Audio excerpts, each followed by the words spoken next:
taala. Mari kita bersyukur Allah Subhanahu wa taala dengan selalu mengucapkan alhamdulillahirabbil alamin. Mudah-mudahan dengan senantiasa kita bersyukur kepada Allah Subhanahu wa taala. Allah selalu memberikan istiqomah kepada kita, memberikan kelapangan bagi kita, memberikan kemampuan bagi kita, sehingga kita selalu senantiasa bersatu kepada Allah Subhanahu wa taala. Kemudian kita bersalawat kepada Nabi Allah Nabi Muhammad sallallahu alaihi wasallam, Rasulullah.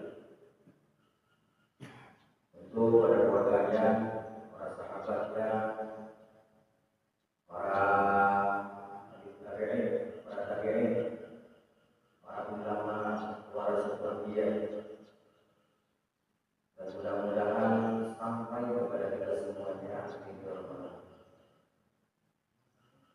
Bapak Ibu, firman Allah Subhanahu wa taala, suku ini memang singkat, tidak panjang untuk sampaikan. Tentu yang ingin disampaikan itu adalah pelajaran atau nasihat dari Muhammad sallallahu alaihi wasallam. Nasihat ini datangnya dari malaikat Jibril. Apa kata Rasulullah sallallahu alaihi wasallam kepada sahabatnya? Wahai sahabat, atani Jibril alaihi salam. Maqala, ya Muhammad, isma syi'ta fa innaka mayyitun. Wahbir man syi'ta fa innaka mafarratun. Wa'mal ma syi'ta fa innaka madhurun. Kata Rasulullah SAW kepada sahabatnya, bahwasanya Jibril datang kepadaku, lalu menasihatiku, wahai sahabat. Apa kata Jibril? Ya Muhammad, wahai Muhammad, isma syi'ta fa innaka mayyitun. Wahai Muhammad, hiduplah sesuka hatimu. Dan ingat wahai Muhammad, innaka mayyitun, sesungguhnya kalian akan mati.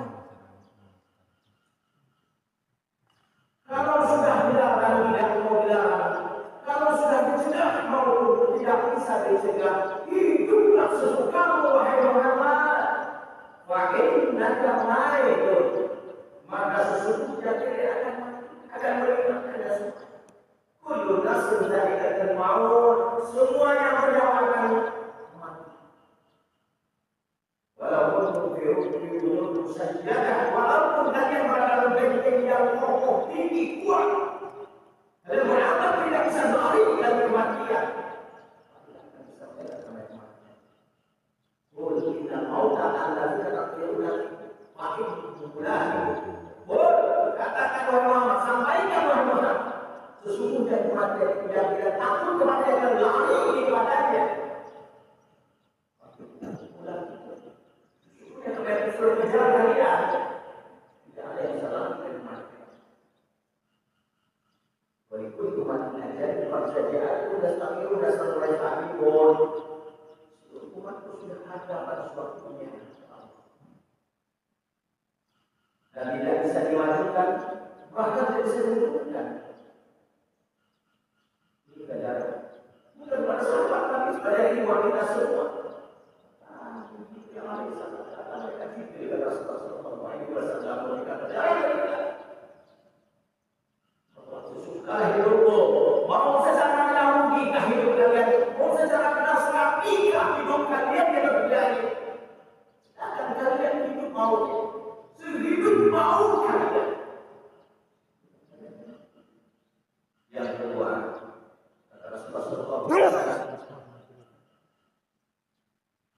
wahdi man syi'ta fa innaka mayyitun. Wahdi man syi'ta fa innaka mafarratun. Sedangkan kalian wahai Muhammad mencintai apapun yang kalian suka cintai, mau mencintai keluarga, mencintai harta kalian, mau mencintai dunia ini, bahkan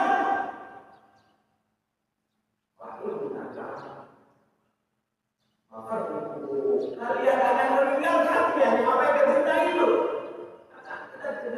Harta kalian itu berapa yang terlihat orang yang hidup seperti cintanya berlebihan, mencintai makhluknya, tidak mencintai makhluknya. Apa yang terjadi? Meninggalkannya.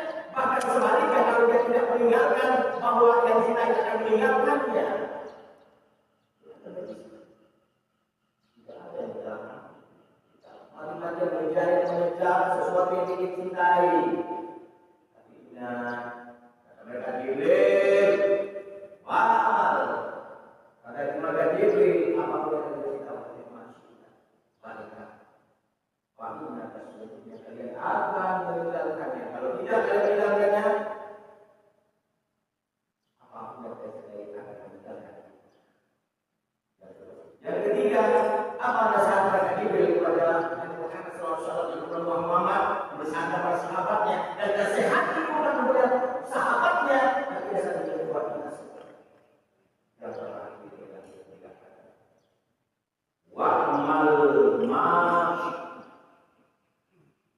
wa innaka majaziyun fi.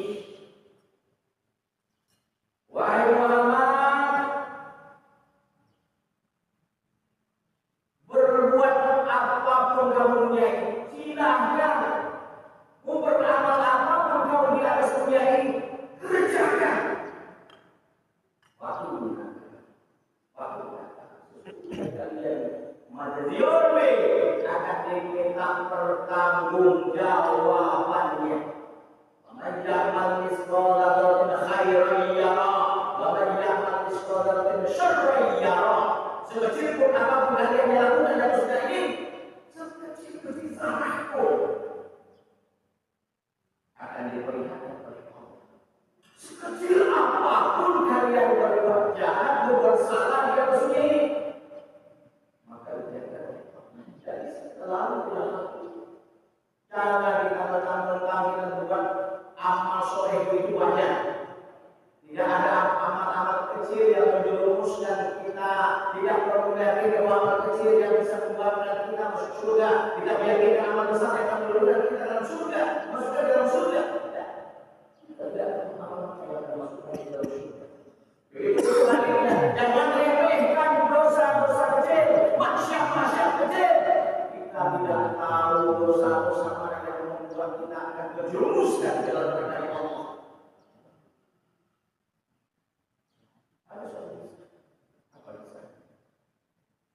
Ada suatu kisah seorang yang ahli ibadah, puasanya rajin, sholatnya rajin, apa dia rajin, tapi dia lupa ada dosa kecil yang menjerumuskan dia masuk ke dalam neraka Allah.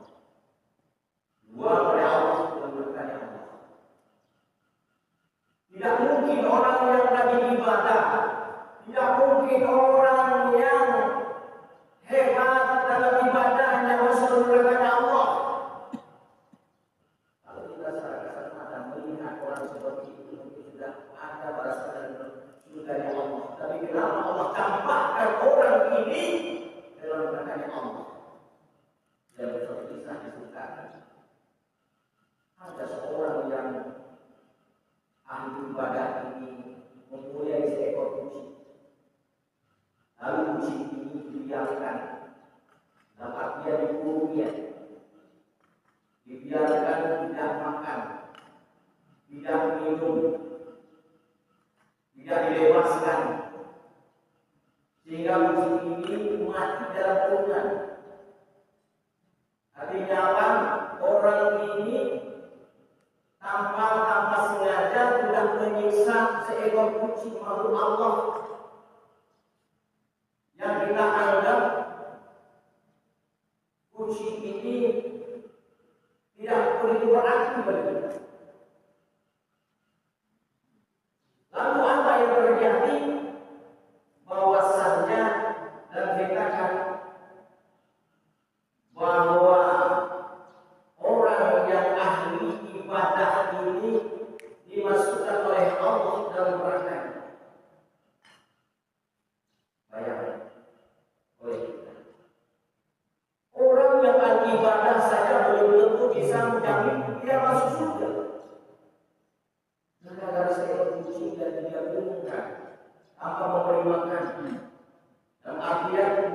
Puji ini tersiksa, malu Allah ini tersiksa oleh orang yang beribadah ini, sehingga menyebabkan orang ini masuk neraka Allah.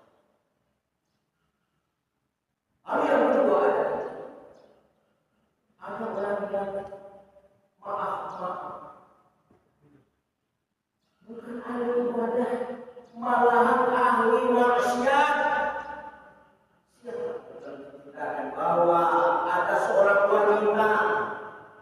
wanita penghibur yang satu melayani laki-laki setiap hari, bahkan sampai 10-20 orang laki-laki dilayani. Pasti kita menganggap bahwa wanita itu adalah hina dalam kita. Siapa sangka wanita hina ini masuk ke neraka Allah, tapi malah justru sebaliknya, wanita yang kita anggap hina justru masuk surga Allah. Kok bisa? Wanita yang hina yang kita anggap hina, lakon, melayani laki-laki hidung belang, tidak akan masuk surga. Allah berkata lain. Kenapa? Dikisahkan ada seorang wanita melewati satu padang pasir, lihat ternyata seekor anjing sedang berputar-putar sebuah sumur dalam keadaan kehausan, ingin mengambil air sumur itu, namun anjing ini tidak bisa. Lihat lalu gimana wanita ini melihat anjing itu, lalu didorong oleh anjing itu untuk mengambil air. Bagaimana cara mengambilnya? Diambilnya sepatutnya, diambil air dari sumur itu lalu diberikan seekor anjing itu. Bayangkan. Lalu anjing ini terlepas dari dahaganya. Dan wanita pun seperti itu. Anjing yang kita anggap hina, binatang yang kita anggap hina, setiap kita beremosi saja, setiap orang yang katakan selalu namanya tersebut. Ucapan lewat kotor tersebut pasti yang kita sebut. Setiap anjing itu lewat pasti kita lempar. Apa maksudnya bahwa anjing itulah hina ya? Tapi dengan hati seiring dengan berterima kasihnya anjing itu kepada perempuan tadi, seiring dengan terima kasih Allah kepada perempuan tadi kalau menolong makhluknya yang hina tadi terlepas dari kematian. Itu cerita Yusuf. Apa maknanya? Bapak Ibu Allah Subhanahu wa taala, kita lihat bahwa ini perumpamaan. Binatang yang hina saja bisa membuatkan kita masuk dalam surganya Allah. Tapi kenapa kita sama manusia yang seakidah dengan kita, hari ini kita selalu menisanya dengan lisan kita, menghina mereka, menjauhkan mereka dari kita, menyakiti mereka. Rasulullah sallallahu alaihi wasallam, afdalul mu'minul Islam man salima muslimun min lisani wa yadihi. Afdalnya mukmin, afdalnya Islamnya seorang mukmin itu adalah orang-orang yang selamat dari tangan, dari lisan dan tangannya. Afdal. Mukmin Islam yang afdal itu adalah orang-orang yang selamat dari lisan dan tangannya. Apa maksudnya? Bahwa kalau kita jadi orang Islam, diakui sebagai muslim, lalu kita selamat orang itu dari lisan kita. Lalu apa yang terjadi hari ini? Kita bicara bebas di media, menceritakan saudara kita, pada saudara kita itu adalah orang Islam yang seakidah dengan kita, seiman dengan kita. Kita bicarakan keburukannya, maka mencari-cari kesalahannya saudara kita hari ini. Bagaimana perasaan dari keluarganya melihat orang tuanya dihina, melihat keluarganya dihina, dituduh dan sebagainya. Kalaulah pedang melukai tubuh bisa ada obat dan jahit. Kalaulah bisa melukai hati, mana obat dan jahit? Itu pada hari tidak bisa diampuni satu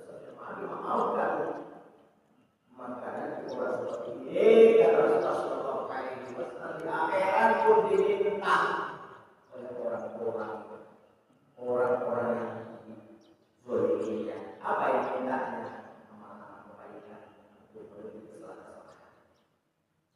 Baik Allah Subhanahu wa taala. Dari nasihat Rasulullah sallallahu alaihi wasallam ini telah berjalan beriman bahwasanya dunia ini hanya sementara. Allah mengingatkan bagi kita, kalau ada apa yang kamu lakukan, tapi ada rasa berbuat sesuatu bahwa nanti kamu akan bisa bertanggung jawab. Kita ini cuma tahu juga pasti. Pertama kita di alam, yang mana roh, yang kedua di alam rahim, yang ketiga baru kita pasti kita hidup dunia ini masih banyak fase berikutnya yang kita akan lalui. Di saat kita di dunia ini kita berladang aman, mencari aman, bukan tidak mencari mencintai, tidak boleh mencintai sesuatu boleh, tapi mencintai sesuatu yang bercinta kepada Allah dan Rasulnya. Boleh kita mencari harta, boleh, tapi jadikan harta itu untuk kebaikan kita di akhirat dan amal ibadah kita. Bapak Ibu, kalau Allah Subhanahu wa taala ini mudah-mudahan kita selalu mengingatkan diri kita bahwa kita hidup dunia ini hanya sementara, akhirat selanjutnya. Dan karena itu buatkan iman kita, buatkan Islam kita, mohon kepada Allah istiqomah kita dalam melaksanakan apa yang dituntunkan oleh Rasulullah SAW yang diperintahkan Allah Subhanahu wa taala. Jadi dapat disampaikan mudah-mudahan ini merupakan bisa diri kepada siapa. Wassalamualaikum warahmatullahi wabarakatuh.